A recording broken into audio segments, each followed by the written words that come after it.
Great. So let me introduce you, if that's okay. So our speaker today is Professor Moshe Rozali from the University of British Columbia, and he will be talking about eigenstate thermalization and disorder averaging. Thank you, Moshe.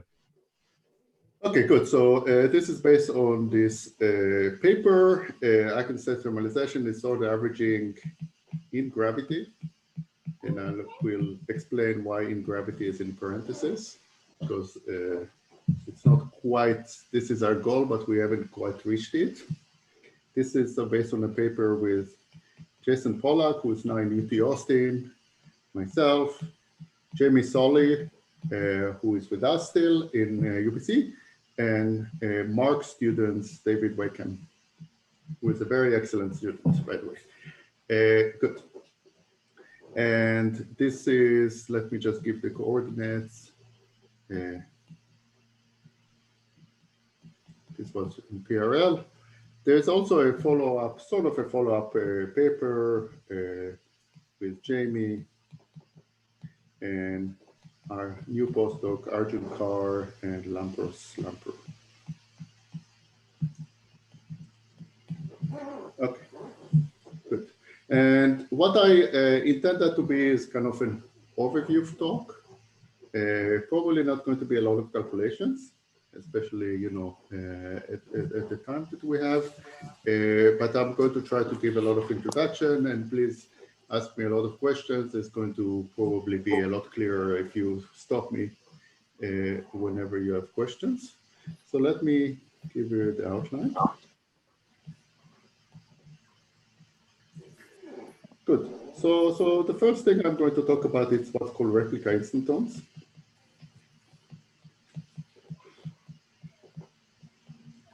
And I give some general comments. So this is in a way of introduction. This is the motivation for the work. And this kind of present a sort of puzzles, kind of collectively referred to as a factorization problem, which kind of present an interesting puzzle beyond, you know, just this particular suggestion that we have to just generally do interpretation of ADS-CFT, basically, and I'm going to talk about it shortly.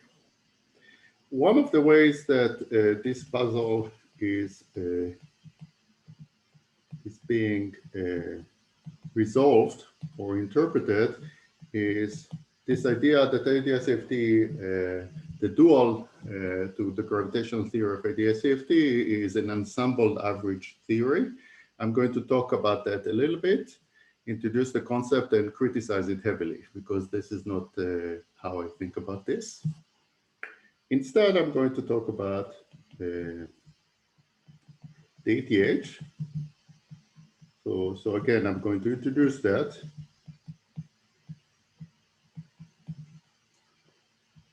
Talk a little bit about what it means to do with an effective field theory in an excited state, so a high energy state or a thermal state.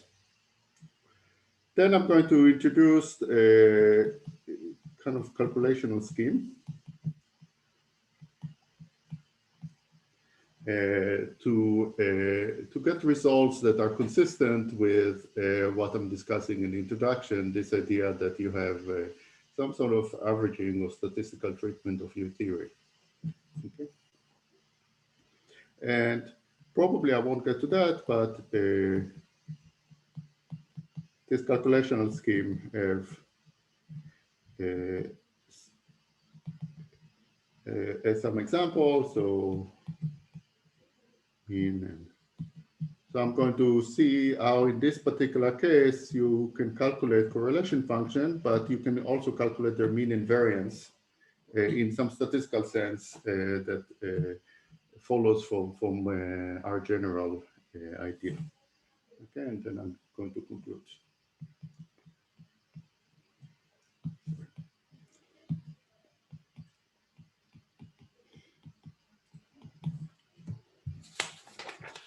Okay, good. So let me start with this idea of instantons, replica instantons.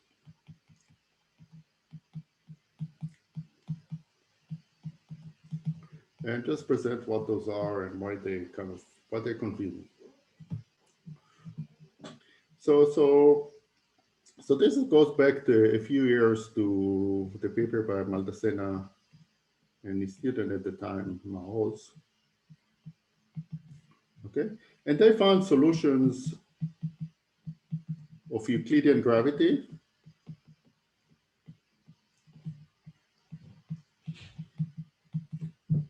with multiple disconnected boundaries.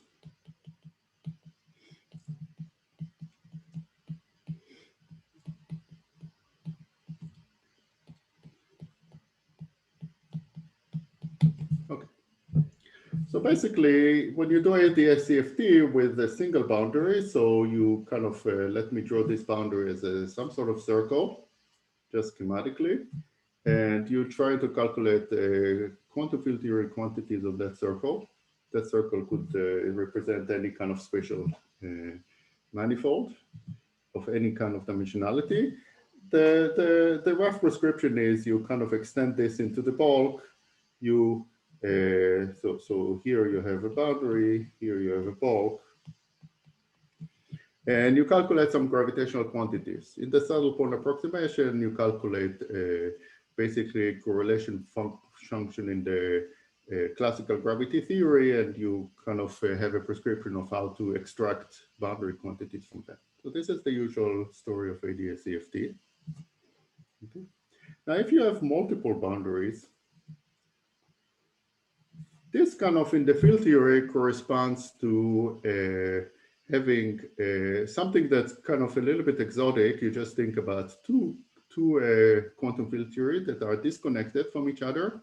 Disconnected means that they don't interact with each other. They also have a state that is not entangled with each other. So it's just a product state. So basically you're doing two calculations like the ones that I just outlined. You do this calculation here, you do this calculation here, and then you'll just multiply them together. Okay, so the result naively factorizes.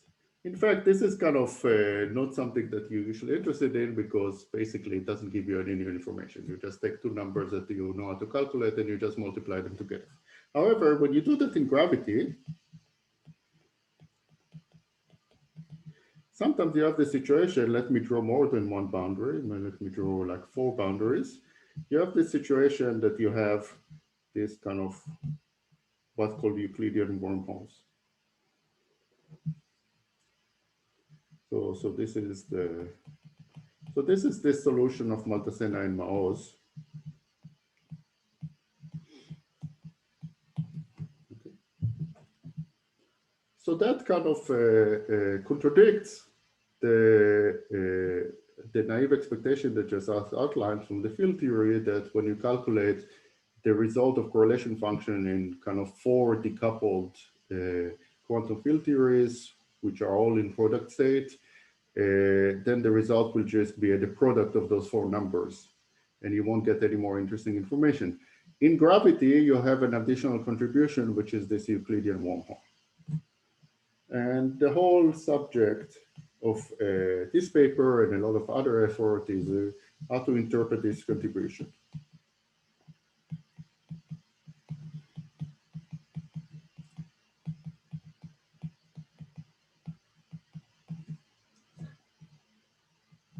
Okay, so this is kind of the main subject of this line of work. How to interpret this contribution from the field theory point of view, we don't expect this to be the case. Okay, so back in the day, let me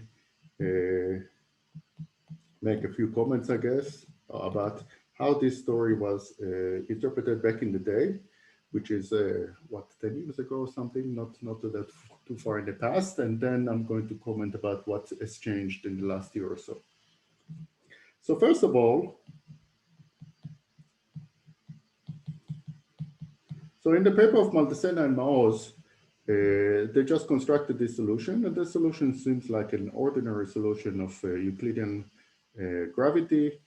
Doesn't seem to be anything unusual about it. The rules of the game of Euclidean quantum gravity are not completely set out. So you know, it's a little bit like we kind of we decide what to do as we go. But the usual story of, you know, this is non-singular, it doesn't have regions of large curvature, so, you know, there's no principled way of excluding them. Okay. On the other hand, nothing forces us to take them, to include this contribution. And you know, here I'm talking about my own point of view, but I think the rules of Euclidean quantum gravity are not completely understood.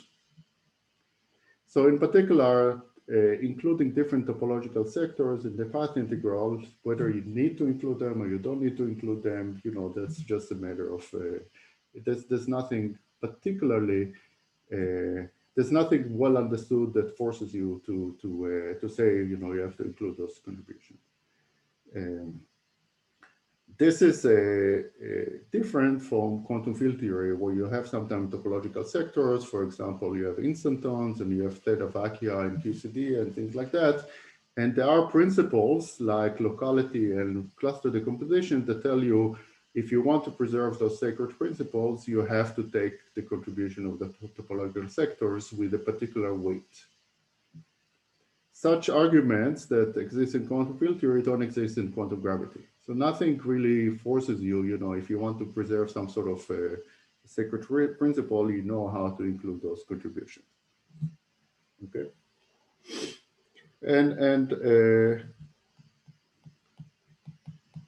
And the other thing is the little correlations between naively decoupled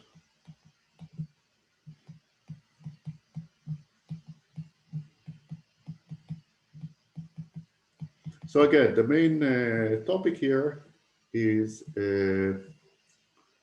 how to interpret those contributions.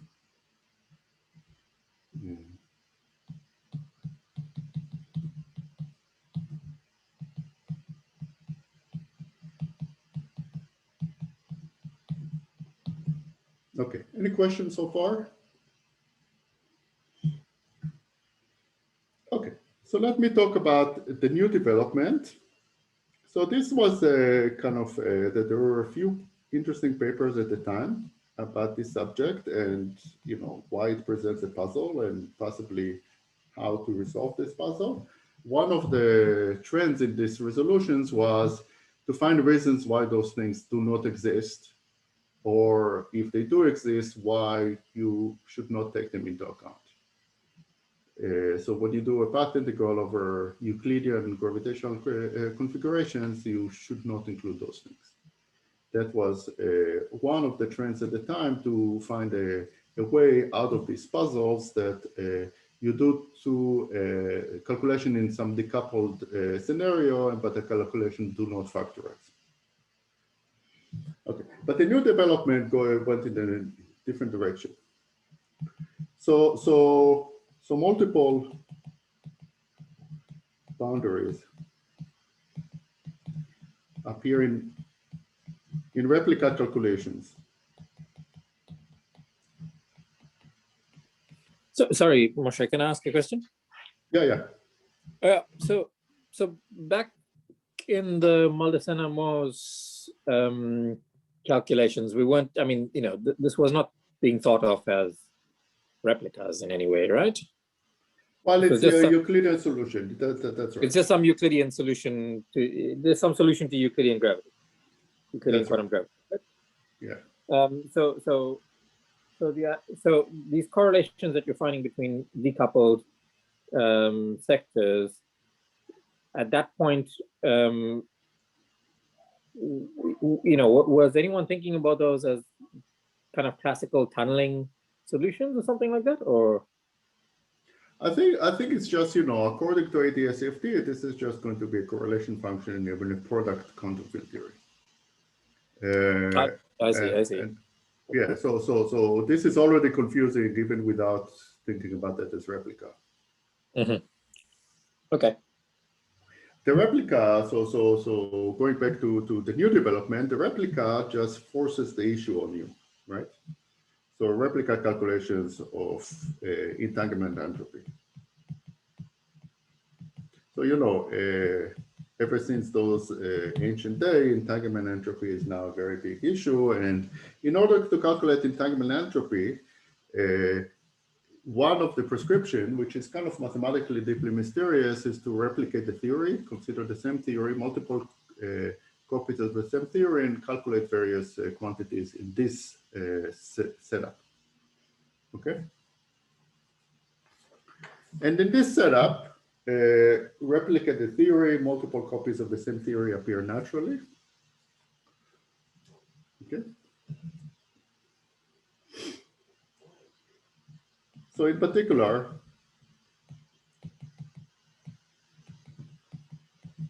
to calculate the page curve, which is the entropy of the Hawking radiation,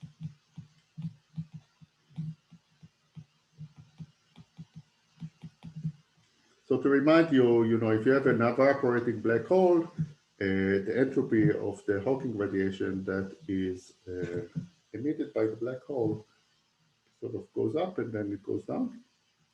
That's the requirement for unitarity. The calculation of Hawking just goes up forever. So that's the wrong answer. And to get this branch of going down, you need the replica instantons. So this is the new development that kind of forces the issue on you. So this is if you do the calculation in a Euclidean way, you see that the branch of the entropy going down comes about from a kind of change of dominance between saddle points, and the saddle point that gives you the right answer at late times is exactly this instanton that you wanted to ignore all along.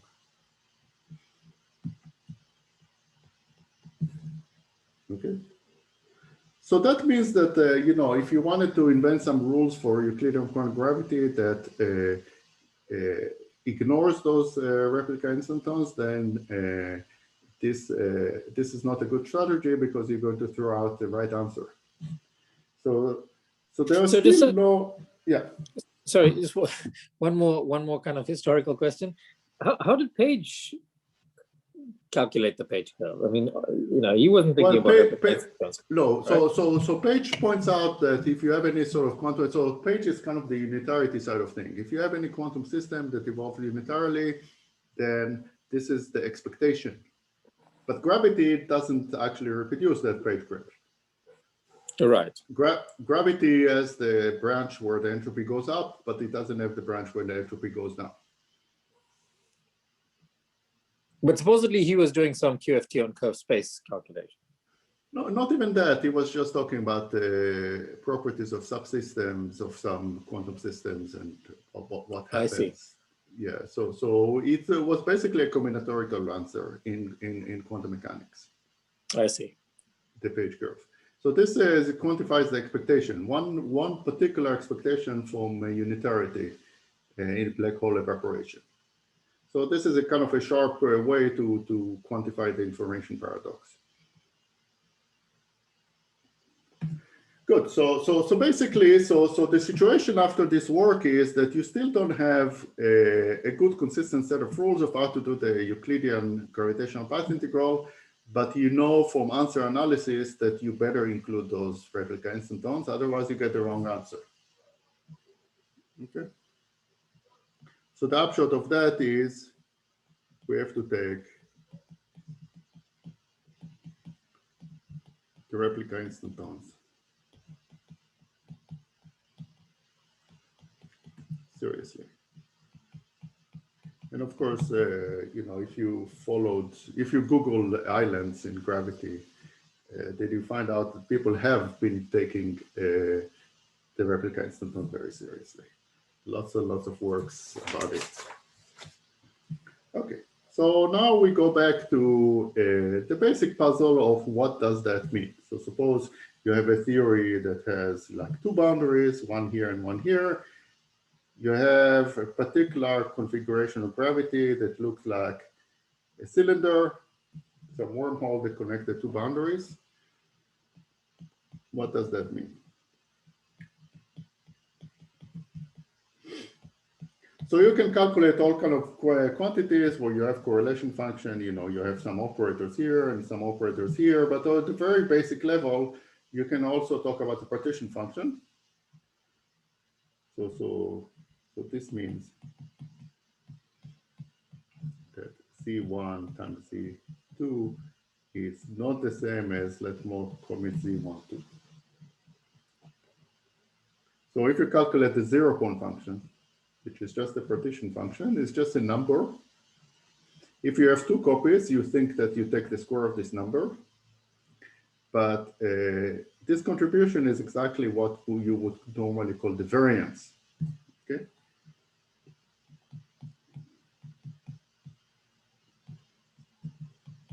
This quantity cannot be just a number.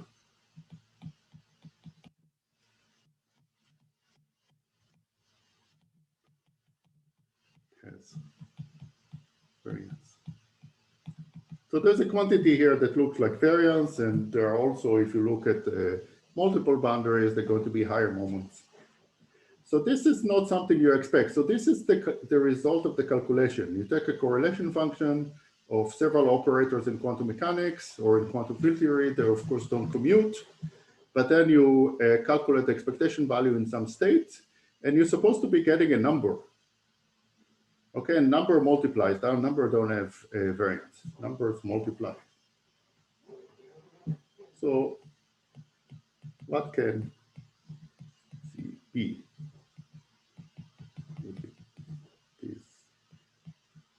It is not a number. So there's two results that appear in the literature. One of them is random variable.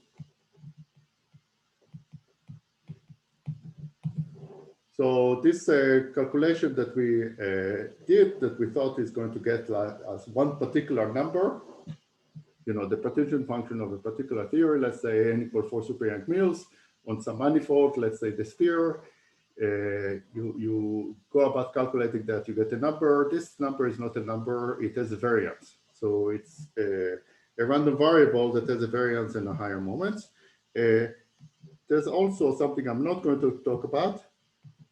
It could also be interpreted as operator on third quantize.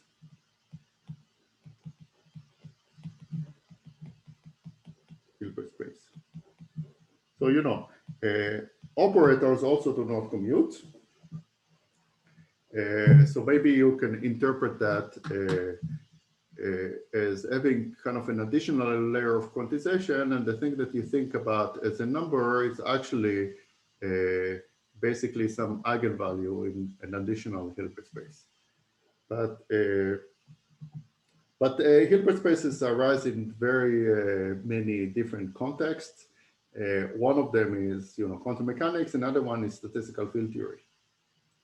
So, so if you think about the Hilbert space as quantifying the statistics of this additional level of you know, probability, then this is actually not distinct from the first possibility.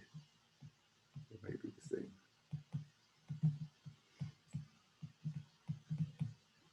The first option.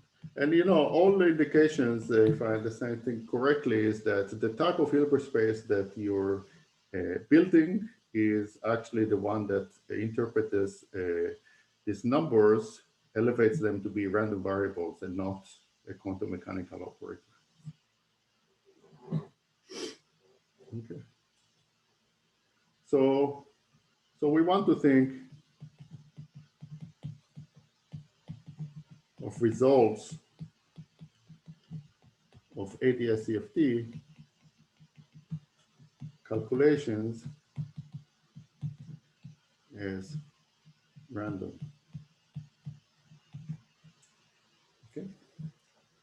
this is the upshot. Random variables have a mean, which is the thing that you normally calculate, the single boundary quantities, but they also have variance, which you calculate by considering these connected configurations that are puzzling here. Okay. So the question is, where does the statistics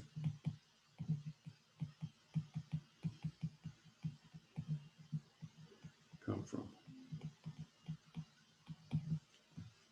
So this is the main question. By the way, I'm kind of seeing that kind of finish about a third of my time or half of my time, but I intend for this to be a general overview. So if I don't get into the calculations, I think that's fine with me. So the main issue is, where does the statistics come from? Sorry, yeah. I should tell you that while the talk is in principle 1 hour, in practice we can go until you're happy or we're happy. So it's okay. Don't feel bounded.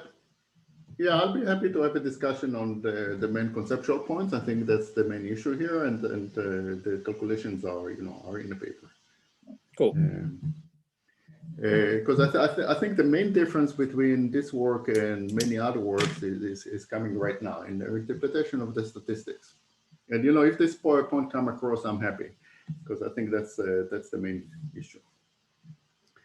Okay, so you do ADS-CFT calculations, you finish the calculation, and in the end, you don't get a number, you get a random variable. So there is some sort of statistics lurking in the background when you're doing this calculation. Okay, and where does the statistic come from? So to remind you, when you do the calculation in question,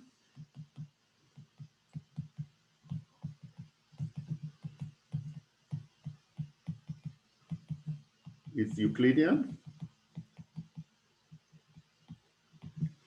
and gravitational.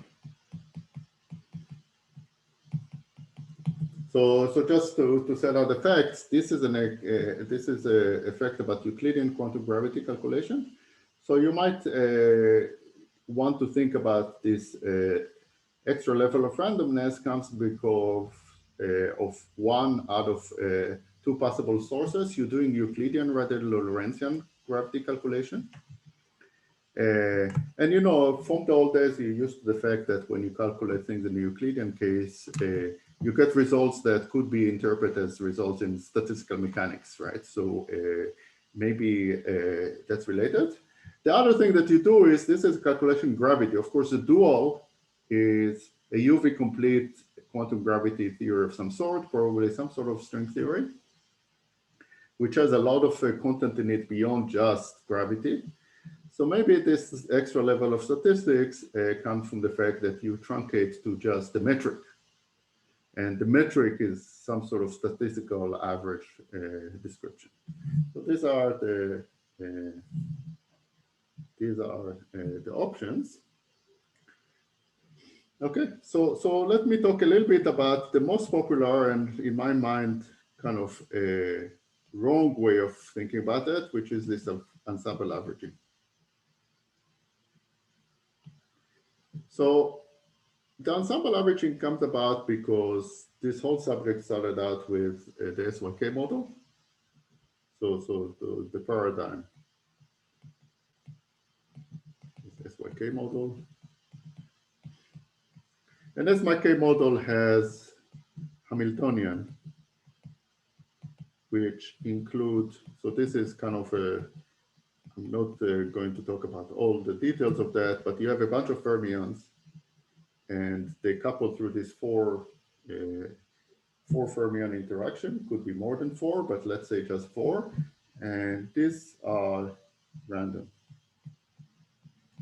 So it's kind of an unusual theory in that you're not just doing a single quantum mechanics, you're doing a single quantum mechanics, and then you take the result and you average them. Okay. So of course you have a random variable right there in the Hamiltonian.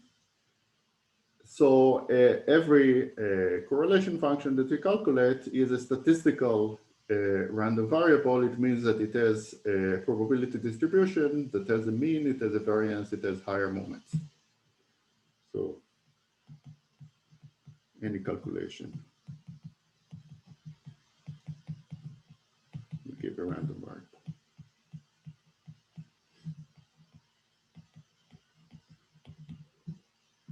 So the idea here is that when you do ADS-CFT, possibly with this particular truncation to gravitational theory alone, and possibly by doing Euclidean calculation, it's not clear exactly what are the important elements here.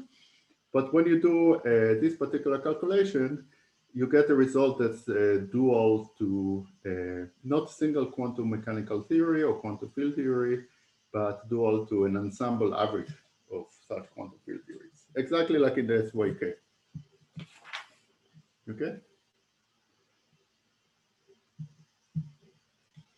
So some problems that I see with this, and I'm not going to talk a lot about that because I have another suggestion.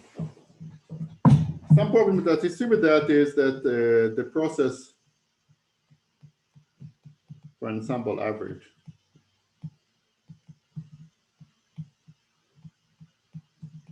is usually not well defined.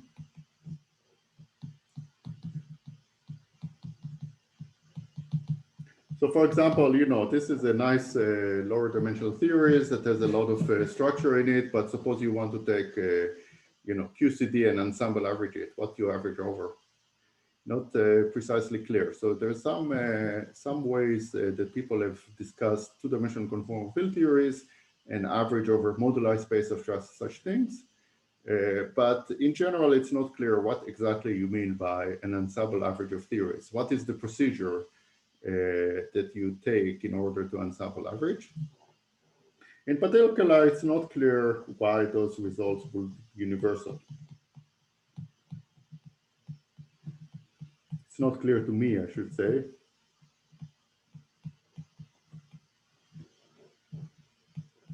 So, you can take QCD or whatever your theory is and define some sort of ensemble average. For example, you can average over some irrelevant operators and take their coefficients to come from some probability distribution.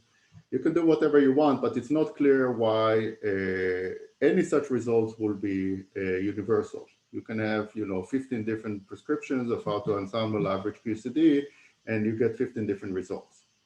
And this doesn't sound like something dual to gravity because gravity is very universal. Okay, so a rich prescription.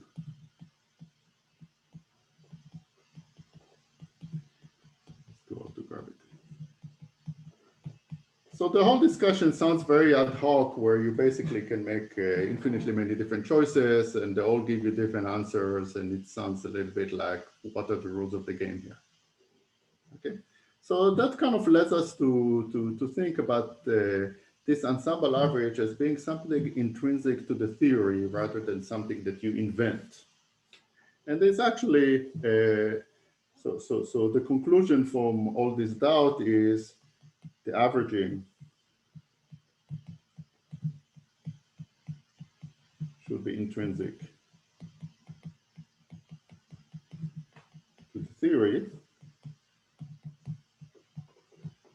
Or another way of saying the same thing, and this is already kind of motivated by the answer, is that this is not to be thought of as taking many, many different theories and average their results.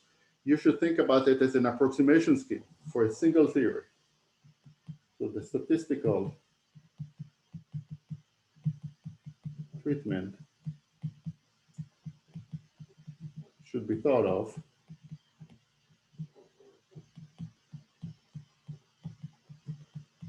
as an approximation.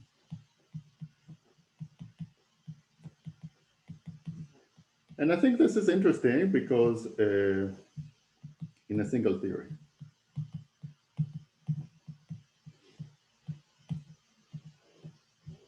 So instead of thinking about doing something artificial, like taking a bunch of quantum field theories and somehow average all the results, you want to look something that kind of arises as a self-consistent approximation scheme where you approximate a set of numbers by a random variable.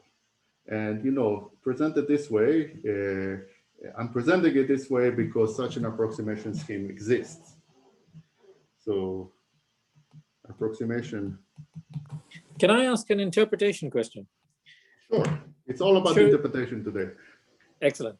So is this kind of philosophically, is this the same as, you know, the way we would, suppose we want to study something about some population. We would say, well, if we knew all the data that we needed to know about the system, then we could get exact answers. We'd be able to calculate numbers exactly. But given that we don't, we make a statistical approximation and we ask statistical questions about the population. So, you know, you have an average number of people per household of 2.5, but that obviously doesn't mean 2.5 people reside in the household. It's a statistical approximation to, is that the philosophy we should adapt? Yeah, that's the philosophy. And once you do that, then you should expect that every quantity that you have will also have a variance. The 2.5 would be 2.5, and then there's going to be some distribution. Sometimes it will be 2.6, sometimes it would be 2.4, right? Once you do such approximation, you should expect that this comes with this baggage of a variance, and because everything has a probability distribution that has a mean, but also other moments. Right. Okay. So then, you know, in terms of, let's say, what, I don't, if you remember that meeting that we were in Amsterdam, when Steve Schenker was saying that, you know, the way to interpret ADS-CFT would be you would get the gravity theory as some average over Yang-Mills theory, so an ensemble of Yang-Mills theory. So you're proposing something different and saying that actually there should in principle be one theory that's dual to the gravity theory, but as a kind of measure of our ignorance, we'll have a statistical approximation to that one theory. Yeah. So let me make that very precise, actually. So let me make that very precise. So approximation of the theory by random variable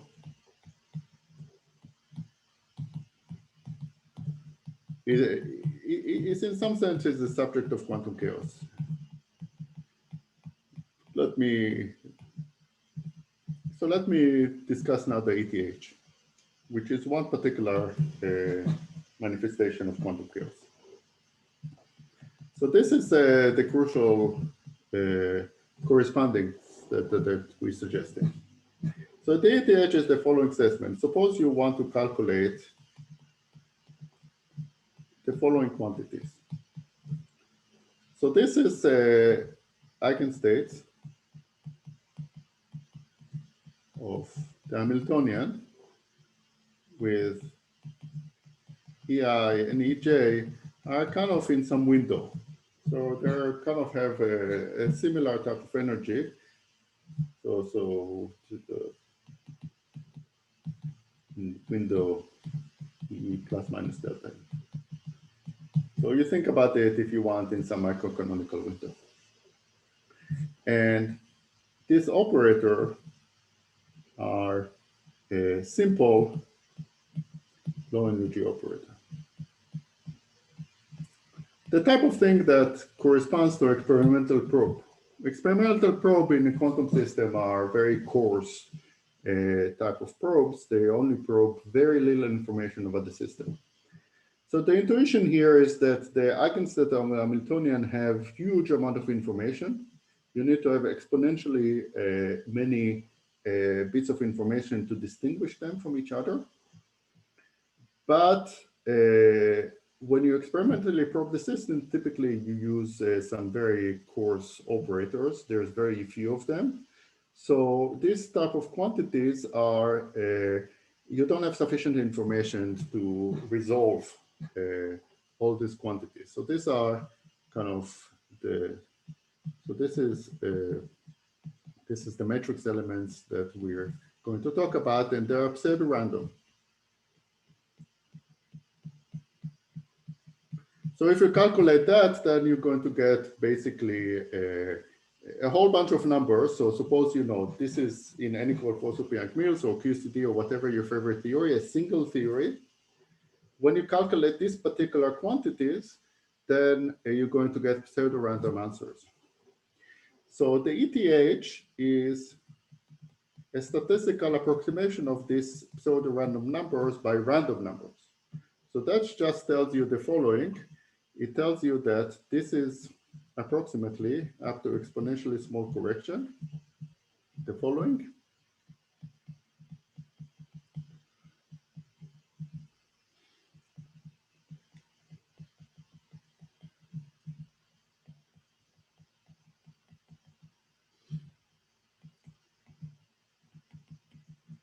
Dot, dot, dot. So let me explain what I mean by that. So the first thing is the chronicle delta. There is a smooth function of E, which roughly describes the thermal value of this the one-point function of this operator in the thermal state. And then there is a second smooth function where omega is EJ minus EI is the small energy difference. So it's another small function, and R and J are random variable.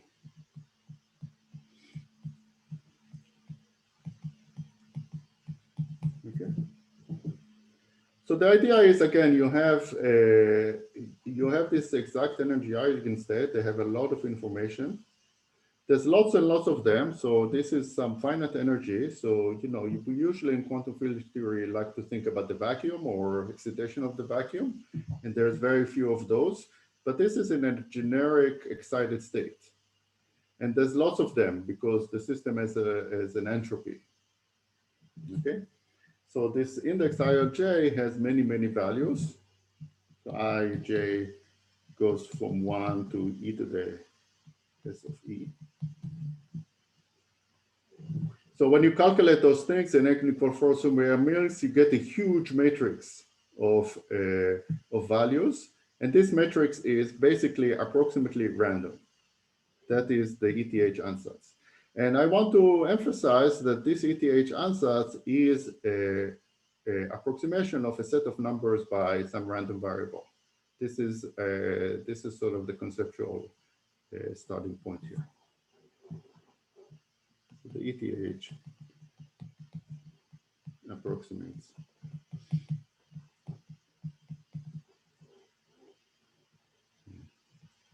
set of pseudo-random.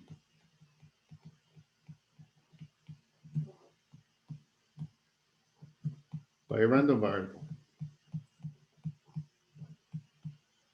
So, and ETH is responsible. First of all, it's checked for many, many quantum systems in great detail, and it seems to hold in them in any chaotic system. And it's responsible for many familiar features of approaching of thermalizing system. A lot of the phenomenology of thermalizing in quantum systems seem to follow from this assumption of the ETH. And you know, and the main point of the talk here is that we already have a ready way of thinking about random variables in a single quantum theory. This has already been given to us by the condensed matter theory. Okay. Good. So the main message here. Euclidean gravity calculation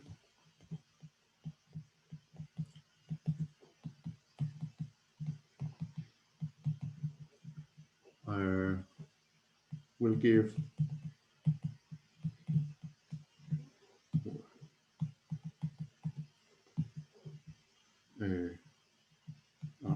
to be interpreted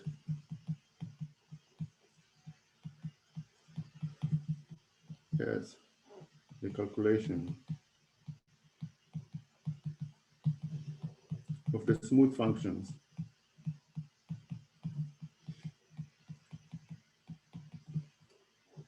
F1, F2. There's higher moments as well, which I'm not going to discuss. Okay. So Euclidean gravity calculation by some truncation that you do to, again, either the fact that you're doing Euclidean or the fact that you're truncating to gravity, it means that in this framework, you're not able to resolve all these eigenstates, okay, because you're calculating, on the gravity side, you calculate the correlation function of some very small number of operator things that you can construct from the metric. There's exponentially more information in the state of the system, but you are unable to resolve it by just doing gravity calculation. This is the dual to the statement that if you do calculation in n equal 4 so superior mil, let's say, and you calculate simple operators, the one that will be dual to bulk gravity, then there is a good statistical approximation of those things. And what gravity does for you, this is the suggestion, is calculate these smooth functions that come about once you coarse grain in this particular sense. Okay. So this is a good place for question because this is the main point and everything else kind of is details. So any questions? I also see that I have like 10 minutes, so I will probably just sketch the calculations and leave it at that. So any question on that point?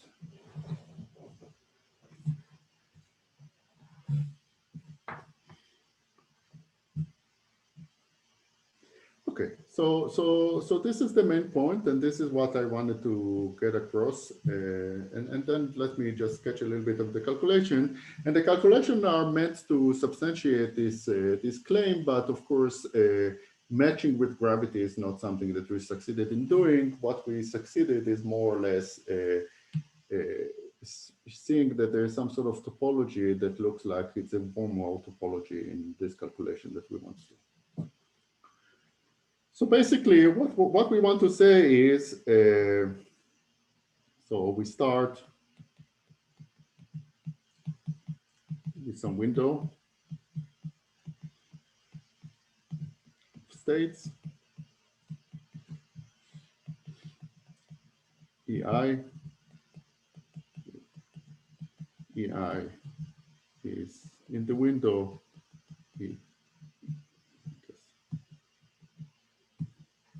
E minus delta E plus delta. Okay. So this is a microcanonical window. So the picture is, you know, you have this microcanonical window, and in the middle of it, you have huge amount of states that are almost continuous. Okay. And you're not able with your probe to distinguish any feature of those states. Okay. So you average over them. Okay. So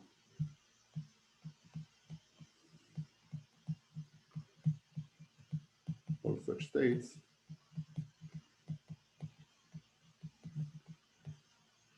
When we calculate coarse grained quantities. So coarse grained quantities, I mean basically two different things that I think are dual to each other. One of them is ETH quantities that arise by this particular coarse grain that I just discussed. You just coarse grain over all the states that are indistinguishable to you because you're only probing them with simple operators. But also I think, and the claim is that this is also what you calculate when you calculate the bulk path integral in the gravitational approximation. So these are the two sense of coarse graining that I think are dual to each other. So how would you go about doing this? So you basically, each state can be written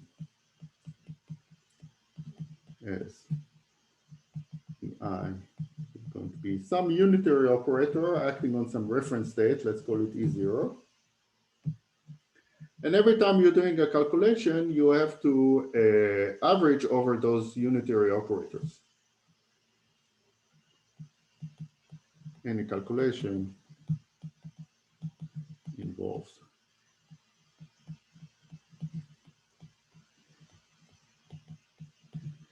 over UI. So this is the calculation scheme that we're kind of designed in order to calculate these quantities that appear in the ETH. It's a little bit of like random matrix theory, except that the ETH also has an operator in it. So mechanically, it's some modification of random matrix theory to include some external probes, those OA operators. Okay. So I don't want to get into the detail, but let me just say we get a bunch of matrix integrals.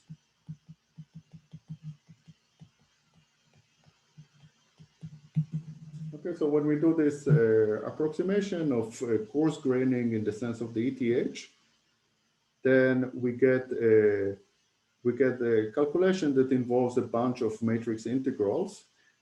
Because there are operators involved, those are not just, those involve some angular integrals as well. They're not the usual random matrix theory integrals that depend only on eigenvalues, but they also have some angular integrals.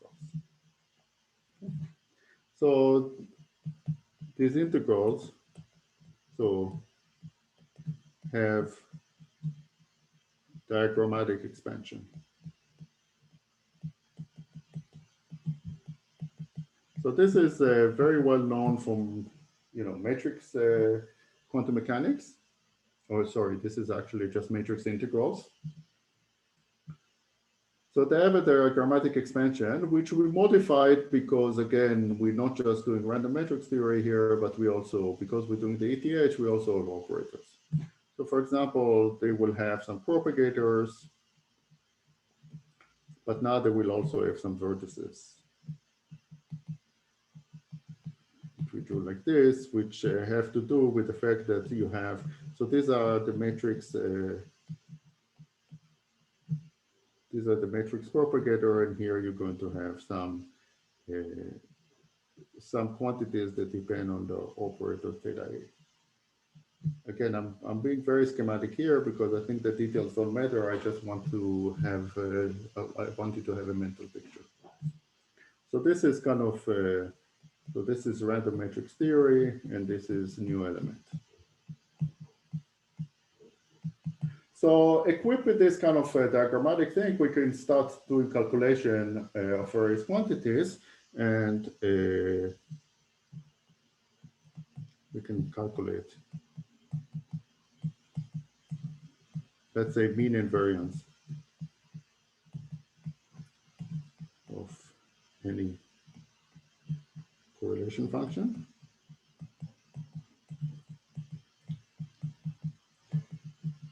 Assuming ETH.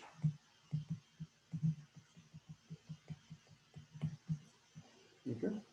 So again, assuming ETH tells you that basically the matrix element that appears in this perturbation theory are random variables, you have to average over them. Okay. And we haven't really matched with gravity. This is why I put the in gravity in the title in parentheses. But we kind of match topology in some way. And there's other kind of equivalent treatments. For example, there's a paper by Aslan and Sonner that came a few months later that gives more rationale for the same diagrammatics if you want. But basically, when calculating the, let me make a very, very weak point here with calculating the variance. We see that we need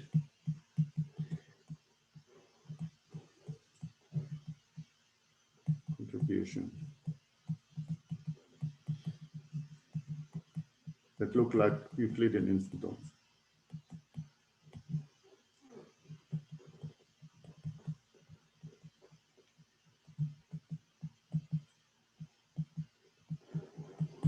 those are Euclidean instantons that in some sense have a very small bridge between them. So we didn't make a connection with gravity where the Euclidean instanton was kind of a subtle point. But you have some calculation where you sort of do something in one theory and you do something in another theory, and then you connect them by a small bridge here, where this is a particular Feynman diagram. Okay, this is the closest we got to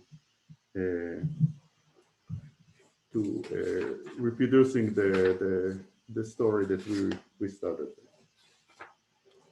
Okay, so let me just leave it at that.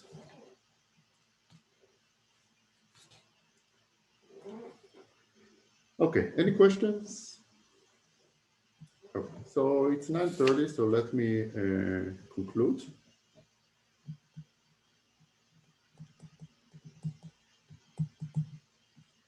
Okay, so basically, I think the main point here was kind of a philosophical point that we interpret the gravitational path integral as dual to a statistical treatment of a single theory, and try to substantiate that by elaborating on this statistical description and writing some sort of Feynman diagrams for that.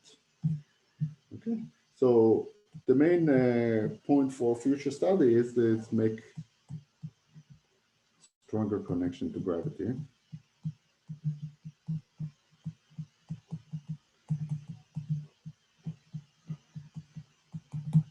There's also possible connections to quantum error corrections.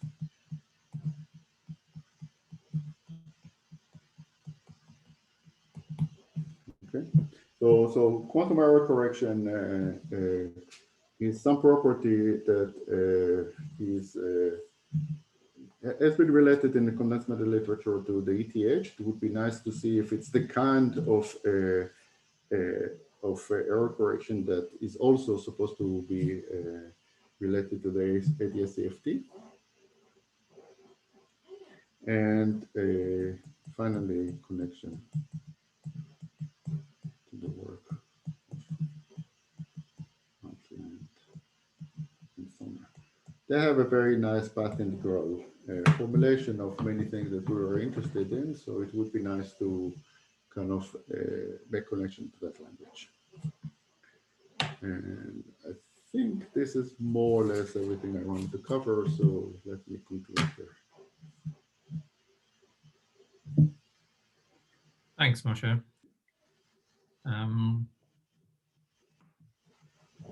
Always very difficult to do clapping and stuff in this Zoom setting, but I'm sure everybody will join me in there is a button there that my student told me that, yeah, there we go. Some people there we go. Press the button. Yeah.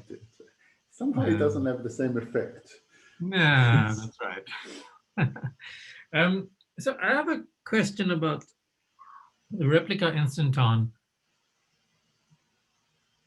in the context of disordered statistical systems. So there, in let's say the disordered Ising model, in a transverse magnetic field, the replica instanton is quite strongly tied to the idea of the Griffith singularity in the free energy of the system. Is there some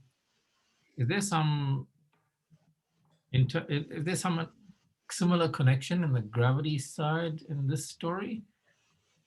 Maybe not even in the gravity side. I know Clifford, for example, can calculate the free energy, using these random matrix models. And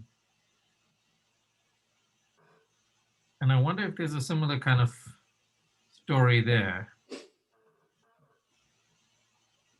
Okay, so Clifford model is actually a random model. So I don't know if that's the right arena to think about, a single theory, right?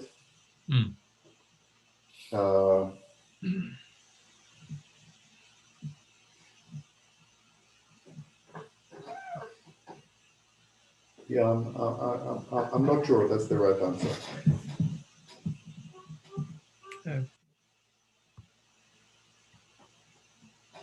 Any other questions?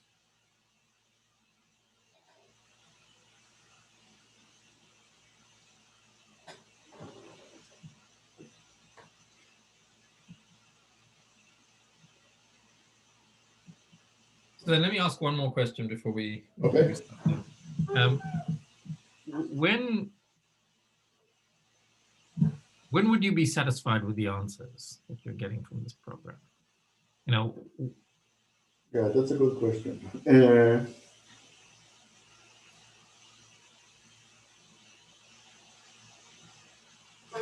So I can give you a very specific answer. sure. So I think there's this matrix integral that we did is not the full answer because it misses kind of excitation of boundary gravitons, if you want. What we have is basically a small microcanonical window, and we average over states there because, you know, we don't we only see a typical state. We don't actually see all the intricate differences between different states. But there's a particular set of excitation where you act with your energy momentum tensor or boundary graviton.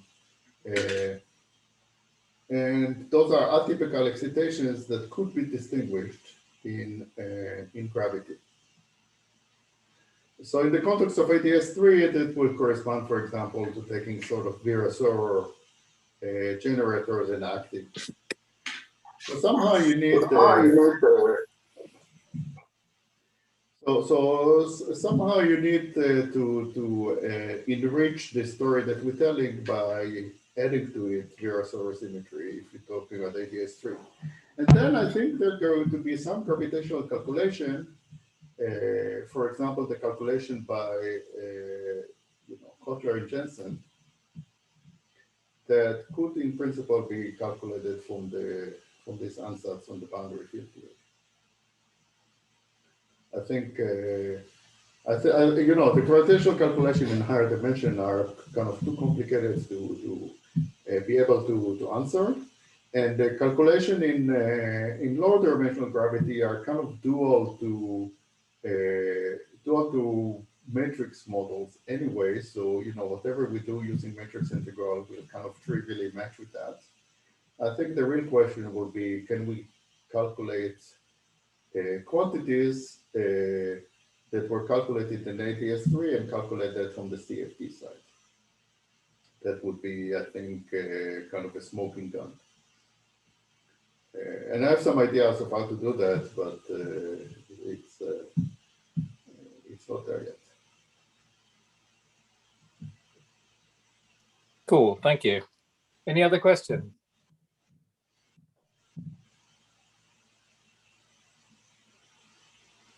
Well, if not, thanks again for speaking, Thank Moshe. you. Really appreciate it. And No problem. we'll let you get on with the rest of your day. Okay, thank you. Yeah, I'll have my coffee now. Cool, thanks. See you. Thank you. Goodbye, everyone.